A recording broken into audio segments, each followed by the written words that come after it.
electrically.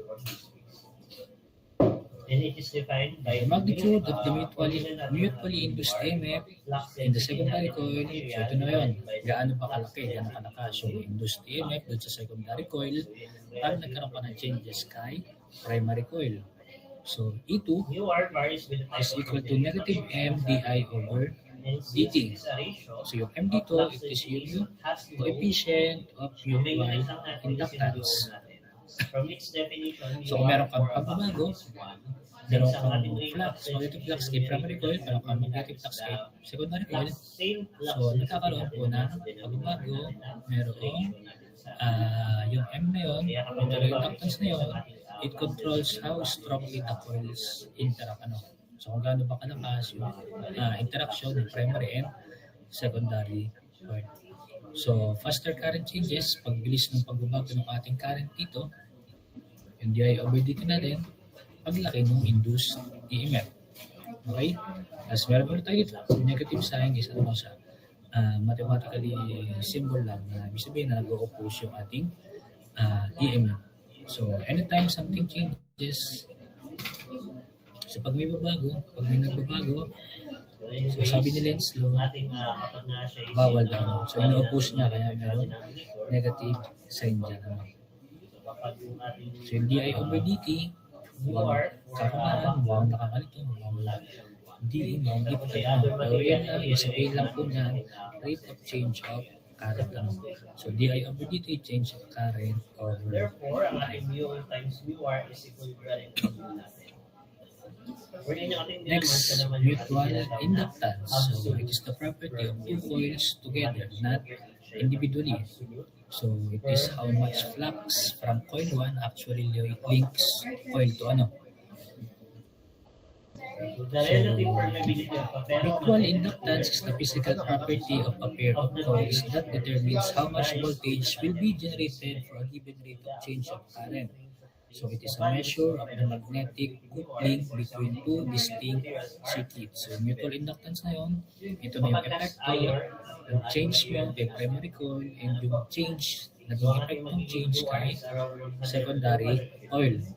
Tayo ito, formula 2 kay mutual inductance is N2 or yung number of turns kay second coil. So yung ating portion of flux from coil 1 that actually passes through coil 2. Over current kay coil 1. Diba? Mutual inductance, formula, we have N2, yung magnetic flux from coil 1 that actually passes through coil 2 over current ni primary coil.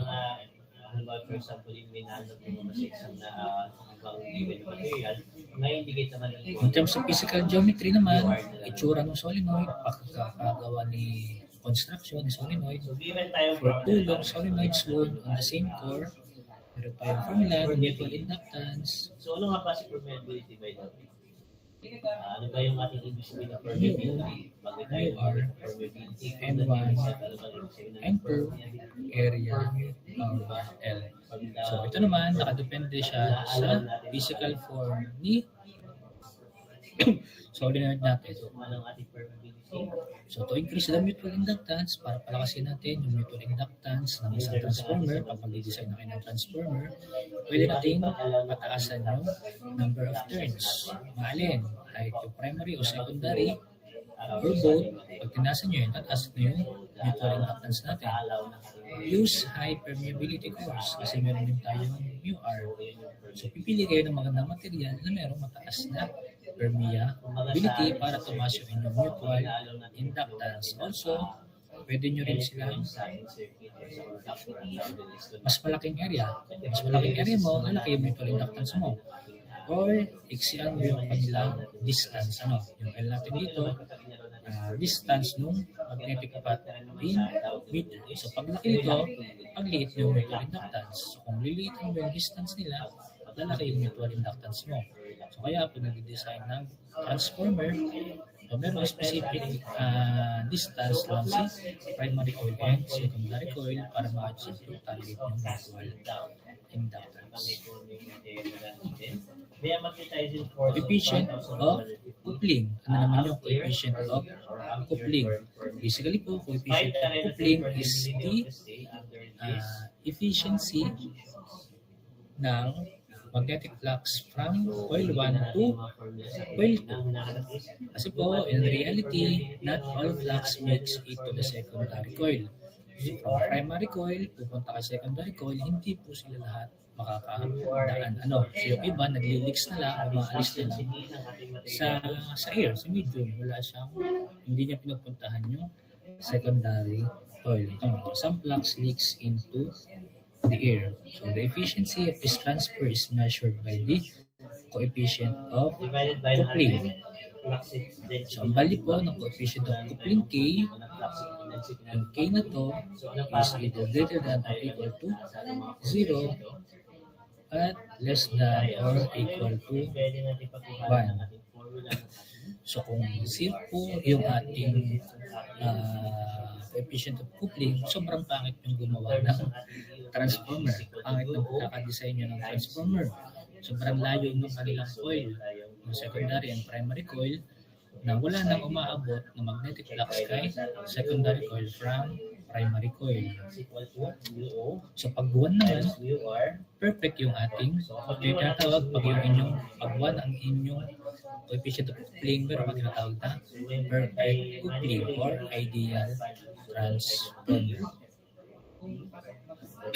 So, pero wala pa rin naman talagang perfect machine, wala naman 100% efficiency ng machine.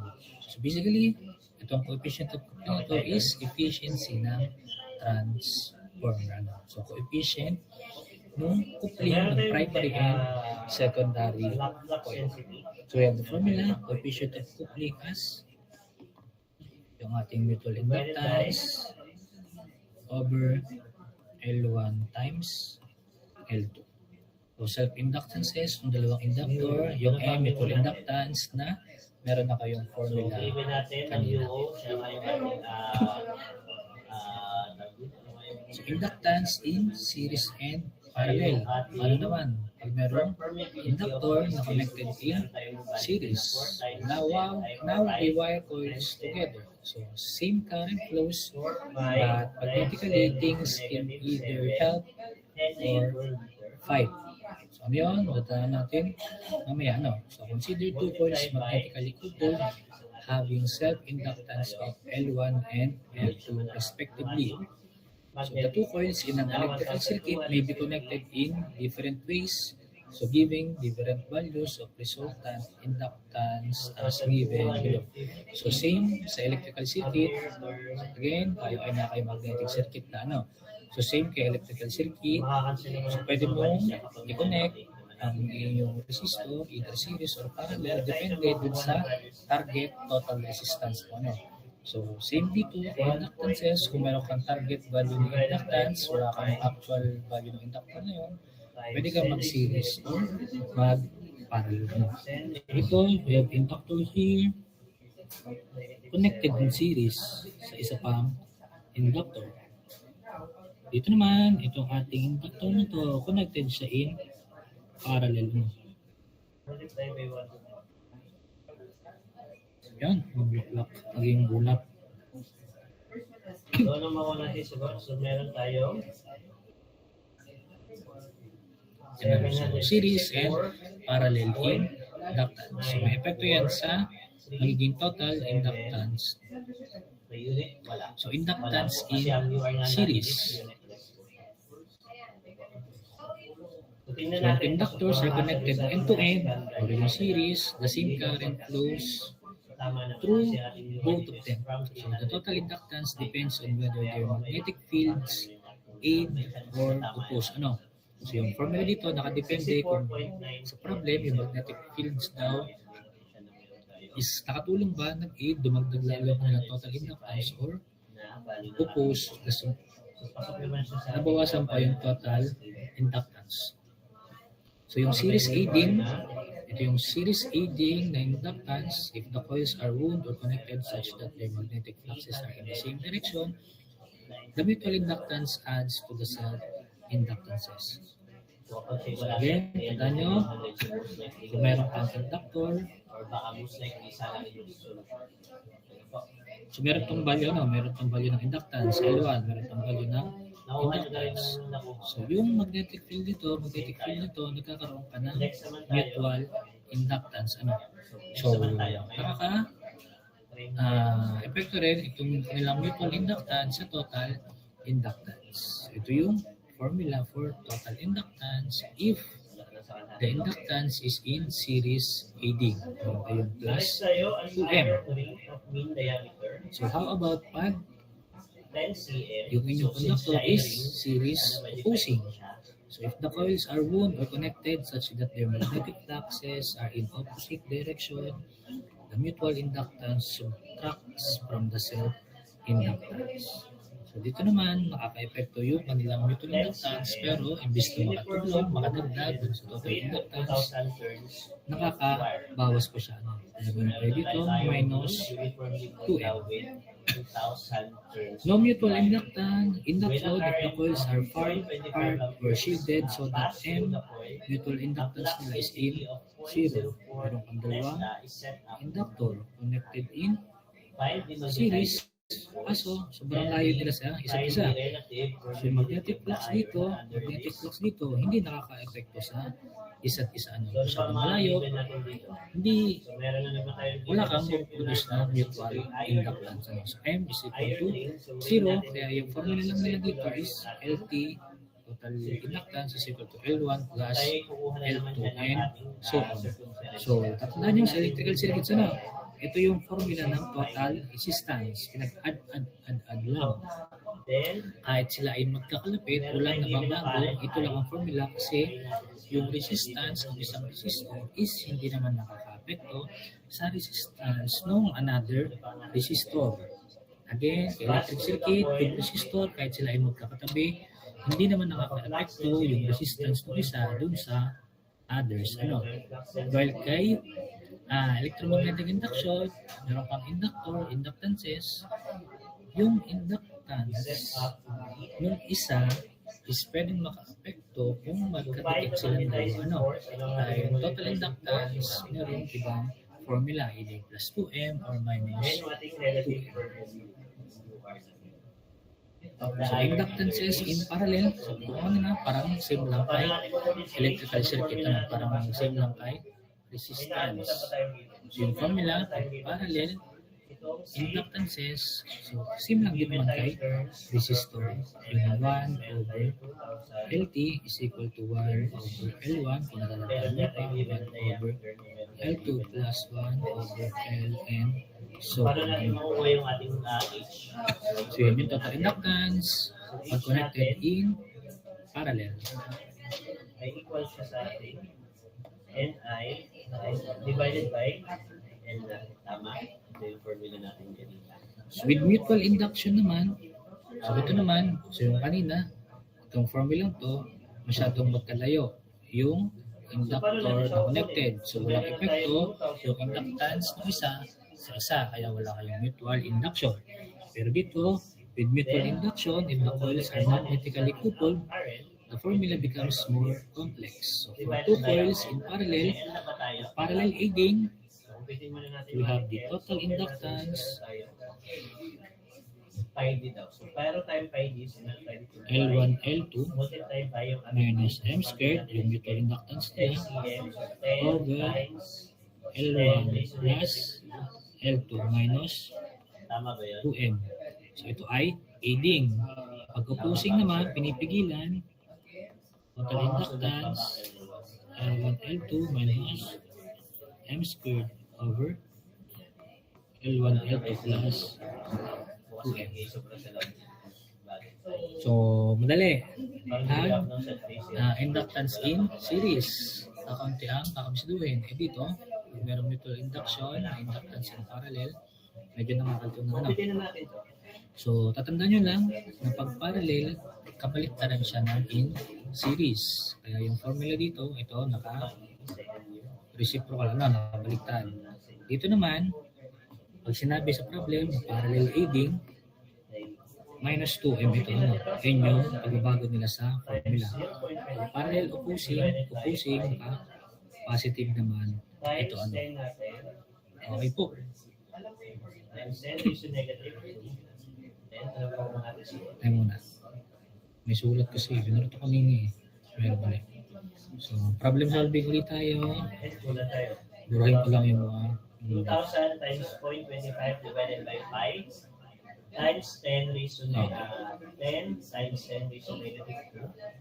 So, ano makuha natin sa Okay, ganun ulit. Solve. 1,991. Try to solve. Pag may sagot na, chat your answer sa chat box for your 5, recitation. 4, Ano? 9, 4, 3, Okay, 0. sagot muna and then pag may sagot na, chat box lang ulit. Ano? Then, 9, 5.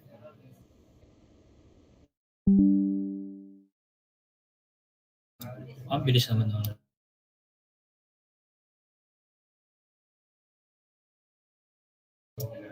Yung iba, try to solve din ano.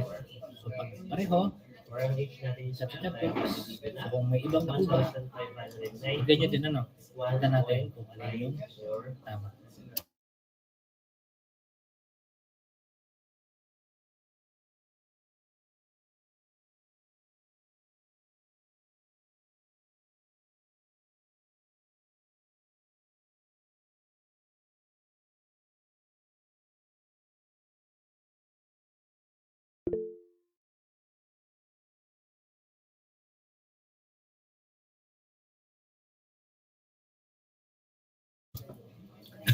Okay, 3 Henry ba?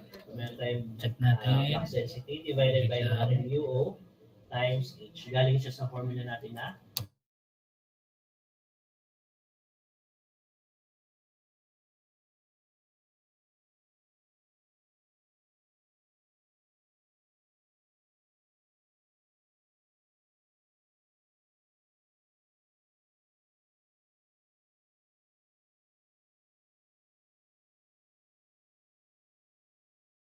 by Okay, solve natin. 300 ba? Ano ba yung ating formula dito? Formula ay self-inductance. We have L is equal to ano kung meron tayo dito NP over Rn. So, direct substitution. Meron tayong number of turns, 1,500. Meron tayong flux na 8 milliwebers. Convert natin into webers. So, we have 8 times 10 raised to negative 3. Over current natin, yan, magnetic 4 constant amperes. Sagot, inductance is 3 1.2566. Henry. Ito ay kinonvert na yung formula. Okay, next. Problem 4. Answer, okay? Problem 4.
Wala na, nakakuha. May problem 4.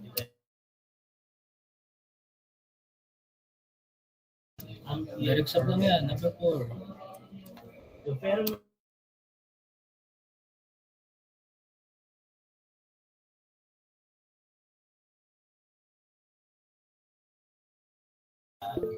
So, solve natin.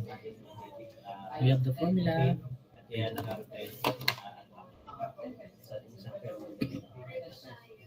So it can be used as magnetic screens to prevent We have the magnetic formula fields E affecting materials within the. is equal to L di dt. So yun po ang ating. So, yung negative kanina is ano lang naman siya, mathematical symbol, hindi naman siya. Sa ating reluctance naman. Ibig sabihin, na negative yung value. So, positive yung sagutin. di over dt. So, we have a inductance of 700 microhenry. 700 times 10 is to 5,000 na. negative 6. Tama mo sulat nila. 200 to 700 times 10 is to negative 6 times yung di over dt natin. Sinabi naman dito na rate of change of the current na 5,000 amperes per second. So, dito na yung ating 5,000. So, tuloy ito, no? Ito, tandaan nyo, change in current over time. So, may nakita kayong ampere per second. So, yun yun, ano? 5,000 amperes per second. Yun na yung change of current per time. So, sabi dito, it varies at a rate. So, yun na yun. di over dt. Number 5. Number 5 naman, try.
Okay, 1.3572, 356, 3571 times 10 is negative 4.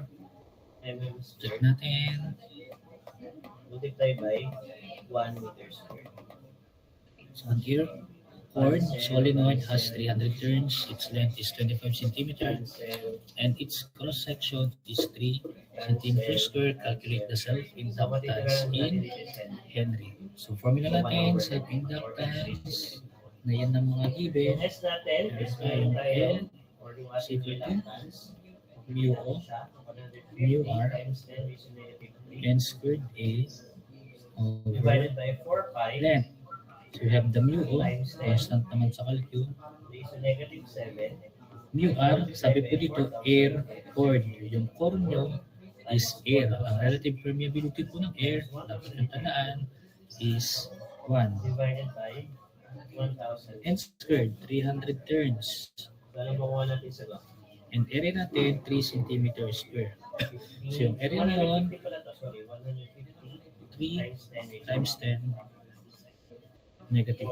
So wag malilito na kung paano ko yun, 3 cm, hindi yan basta-basta i-convert into meter square. Nakita nyo 3 cm square. Kapag kinupit natin siya, so 3 cm, di ba ang 3 cm ay 1,650 divide 100. 16,573 0.03 meter square na agad. So hindi ganun yung conversion nyo. Ang conversion nyo dapat yung 3 cm square times nyo 100 cm over 1 meter ng naka-squared para makancel nyo yung cm squared. Ano, matitira si meter square.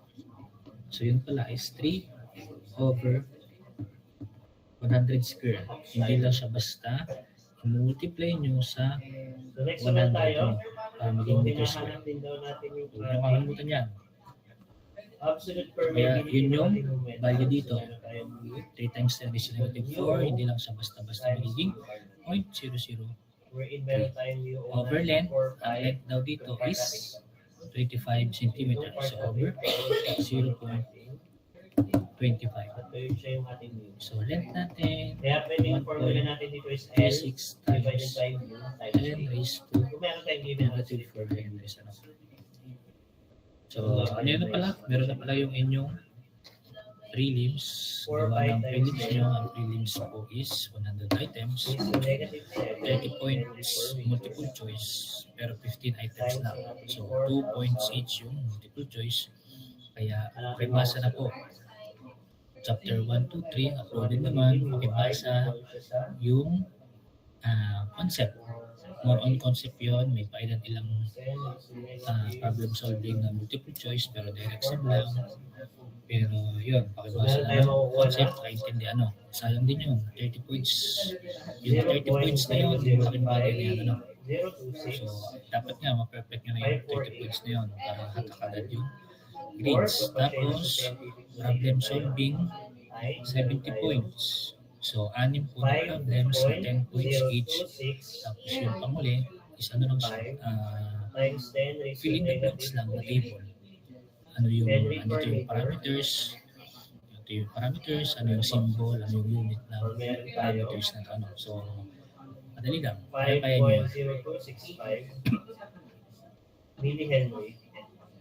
Okay. Problem 6. So, naka-nearest round of 2 or decimal places yung sa inyong prelims. So, ako nasasanay kasi ako 2 decimal places lang. Sayang ng tinta. So, kayo, magsanay ng 4 decimal places. Okay, problem 6. Answer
needs material. Ay, nga pala. 5 at 6 pala. Rest na lang. Okay. So, meron pa rin siyang 7. Sorry. properties 7. ng ating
Ay naman sa 4 decimal places to si Zapata.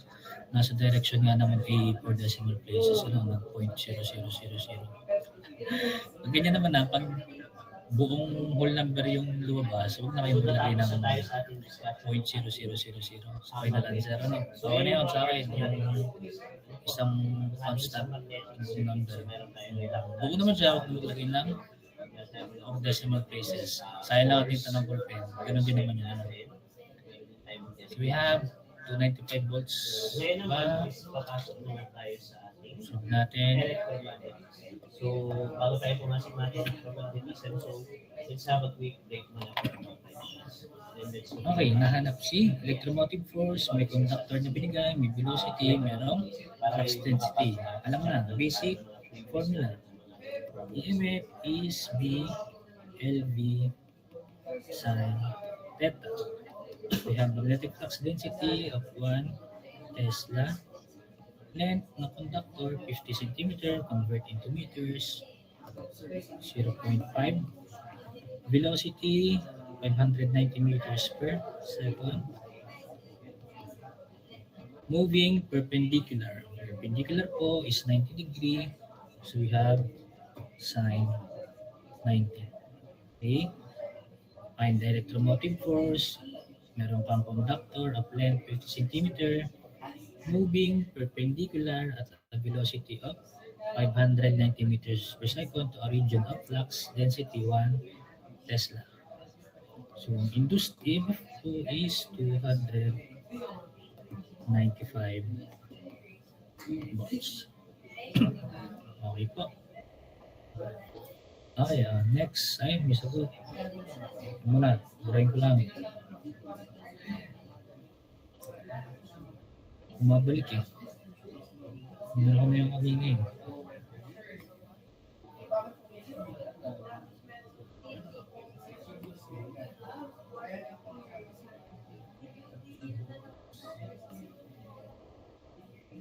Kasi wala naman oras para kung gawin natin.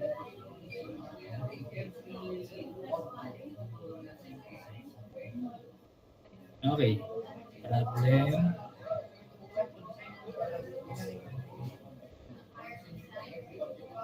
Problem 8. Solve and chat your answers sa chat box.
Our problem 8. 200 volts ang inyong sagot. Okay. 200 volts pa. Solve natin. So, hinahanap dito, average voltage that will appear across the coil. So, may given na magnetic coil produces 100,000 Maxwells, 2,000 turns with current up to amperes. So, meron tayong formula. Pag gantong mga given at industry EMF yung hinahanap, E is equal to M change ng ating magnetic flux over time. We have number of turns, 2,000. May binigay na flux, kaso 100,000 Maxwell. Convert muna natin into Weber. Ang 1 Maxwell is equal to 10 raised to negative 8 Webers. So yung value ng ating flux is 0.001 Weber. So, convert nyo, 100,000 Maxwell into Weber, 0.001 ang lalabas. Ano? So, we have 2,000 times 0.001 over. So, bakit sir, isa na lang yung value na nandun? Hindi ba change in? Flux na po ito. So, dapat dalawa. Sabi dito, 100,000 Maxwell or 0.001 Weber with 2,000 turns. Ginawa, si Karen, kinat off yung flux nag-collapse. Ibig sabihin nun, nag-collapse. So from 0.001 Weber, biglang naging 0. So ito ay 0.001 Weber minus 0 in 0.01 seconds. Ano? 0.001 seconds. 0.01. So answer, induced EMF is 200. Pwede na. Kaya-kaya nyo sagutan ang prelims. Ano? Ibig sabihin, magsagot dun sa mga given natin, sample problems natin, kaya-kaya nyo sagutin ang prelims. Ano? Napakadali nung prelims. Okay, problem 9.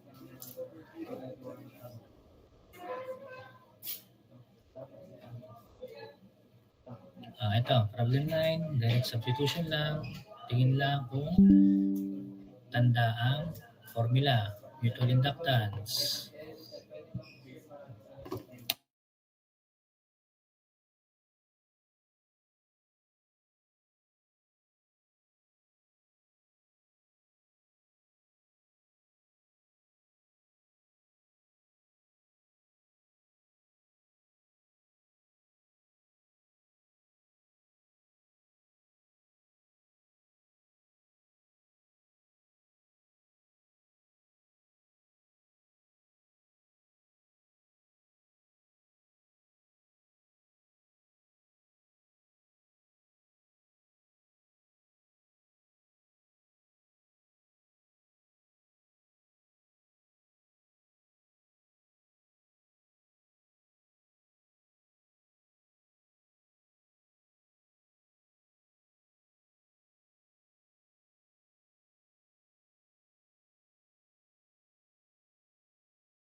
Okay, 14.3 millihenries daw. Tignan natin.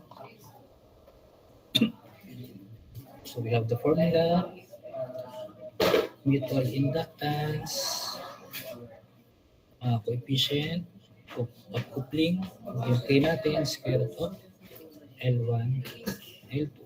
Binigay 80%. So, para naman siya efficiency, convert nyo lang into decimal. Equals 0.8 square root of. So, kahit hindi nyo ito i-convert into into Henry muna, hindi yung mutual inductance nyo, naka-millihenry. Pwede rin nyo naman, convert nyo into Henry. Edi yung sagot nyo na, ito rin inductance is in Henry. So, 0.8, 20 times 16, ang answer na lalabas na is 14.3 millihenries. So, 14.3, ayan, 14.3108 lang.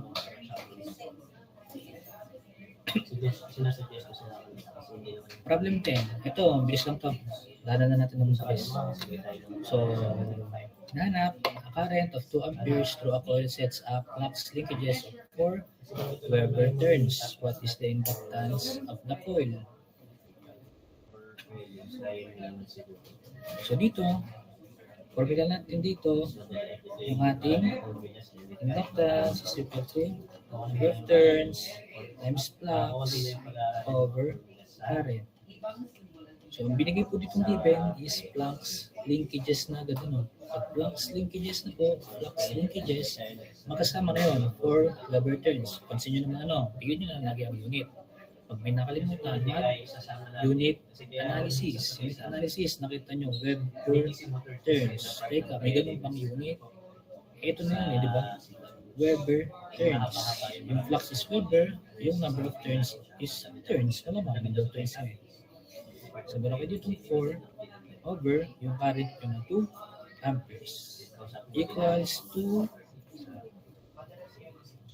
So, yung sinasabi sa akin, 2 Henry ba? Sagot dito. Yung iba, Henry ba? Billy Henry. So, 2 Henry. Kasi naka-amperes naman yan, naka-Weber naman yun. So, we have 2 Henrys.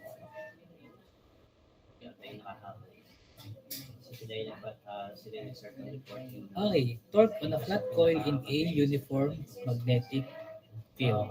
So ito is, hindi naman kasama ito sa problem solving na nasa prelims nyo. Tapos naman gawa na yung prelims nyo. Sa multiple choice, parang wala din. Hindi ko nabasa to. Pero daanan na rin natin. Ano? So, punta na tayo sa Torque on a flat coil in a uniform magnetic field. So bakit nagkakaroon ng torque? So when a flat coil carrying an electric current is suspended in a uniform magnetic field, it experiences a twisting force known as a torque. So kung meron ka daw palang flat coil in a uniform magnetic field, so yung flat coil na yun, nakaka-experience ng twisting force. Yung twisting force po natin is tinatawag na torque. So torque is a twisting force. So yun na lang ang tandaan, no? Baka yun yung nasa exam. Mas maganda ito may turo ng Sige na, face hindi na kasi kasi parang lang yung yung exam. actual. Kasi tinuro ko ito Ano last ba yun year ang sa dito sila. Ano ba ito? Bawas na lang 1 item. Nakakabisa duwit na lang.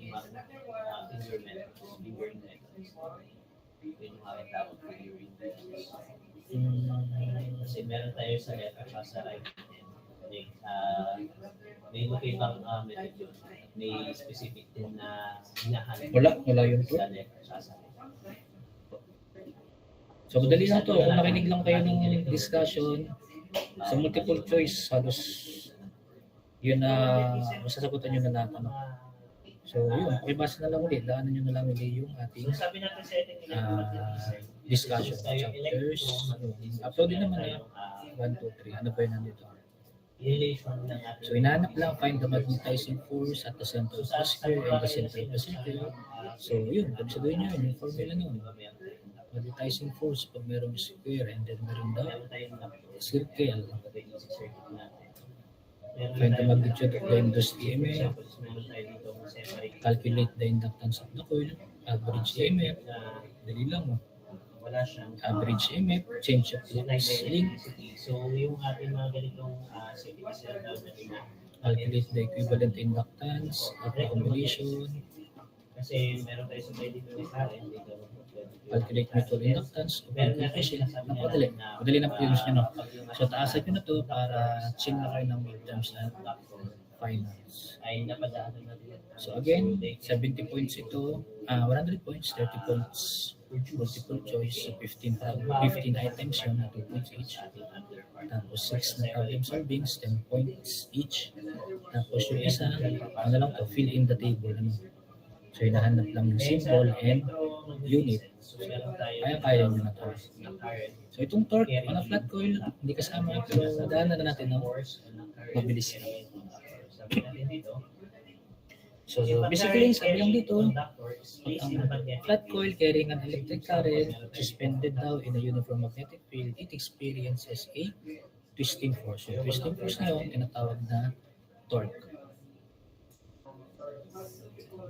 At siya pinadaan daw natin sa isang area or sa region natin. So the resulting torque is calculated. So yung torque na yun, isang magnetic field, meron tayong formula na torque is equal to NIAB sine theta, where N, number of turns, I, current, A, area of the coil, and yung B, beta natin, magnetic field strength. So pag pinahanap sa inyo, maximum torque, Kapag meron daw tayong current, maximum torque, at kakaroon po tayo ng maximum torque pag yung angle natin is in perpendicular. So, ang max torque is simply NI EB. Produced by permanent magnets. Ayan na nga, find the maximum torque on a 100 turns square loop of a wire of 10 cm on a side that carries 15 amperes current in a 2 Tesla magnetic field. Formula, maximum torque, And since yung ating magnetar is may meron magnetic field, so nag-interact yung NIAB.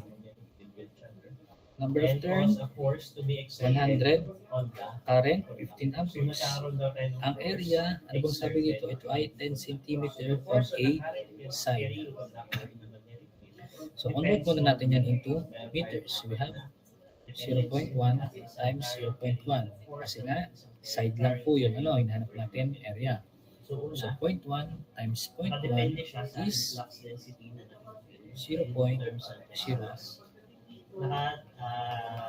depende times rin beta siya sa na 2 Tesla. kung gaano kataas yung current. Answer, ano po ang maximum torque? Pakicalculate nga And ito. the length of the conductor Ano ang perpendicular maximum to the magnetic torque? field. Tulad ng pinakita ko. Ito yung ating magnetic field. Pataas siya.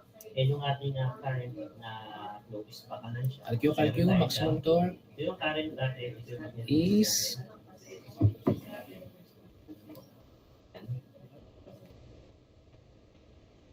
or yung ating flux density.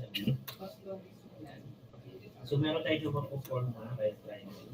And kapag So we have natin yan, torque is 30 depende daw yung Newton meters. Ano? So yun po yung unit ng torque, Newton meters. Torque is in Newton meters. 30. So 100.01 na-cancel. Ano? 15 times ko na lang. 30 Newton meter. field. How about yung current pa north ba siya, pa south, pa east? Okay po.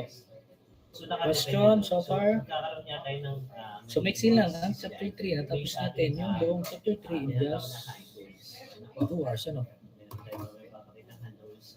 Questions, clarification, yung inyong experiment, in-upload ko na kung anong material yung gagamitin. So, papuntak natin yun ng next week na Friday. Ano? Kasi Friday yung inyong 3 hours para mahaba-haba.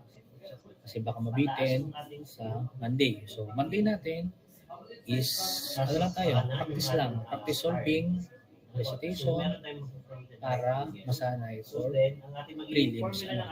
Para paasan nyo na agad ang prelims, para meron na agad kayong mataas na percentage. May panghatak na agad kayo. Napakadaling prelims.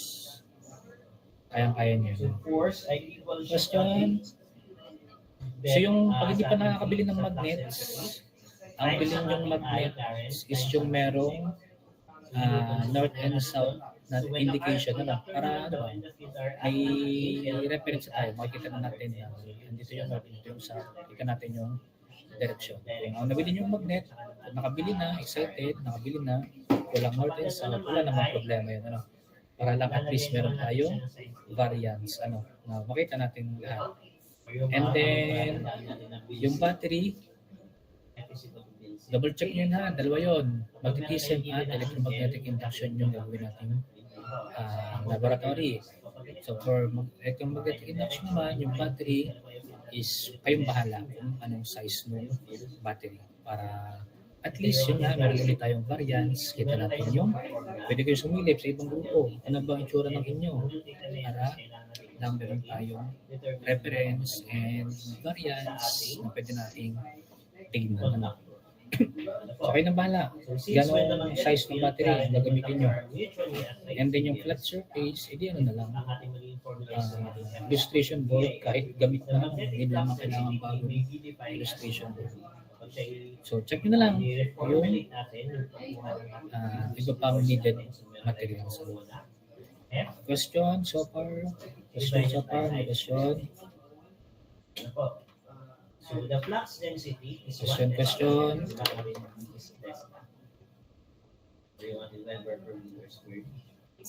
Okay, so wala naman ng questions. So yun lang. Tapos na natin ang topics nyo for prelims. So, again, pakibasa ko, Isa, Basta 1 liter. isang pasada lang uli, kaya kaya nyo sagutan ang prelims. Napakadali lang. So, kung wala ng questions, yun lang for today. And yan, re-record ko The yung flux density is 1 Tesla presentation into the today. force Okay, thank you. exerted on 1 meter of Plus a this base, conductor when the conductor carries a current. sabihin ko na kayo, plus this. Sir, thank you po. Nakaraan, di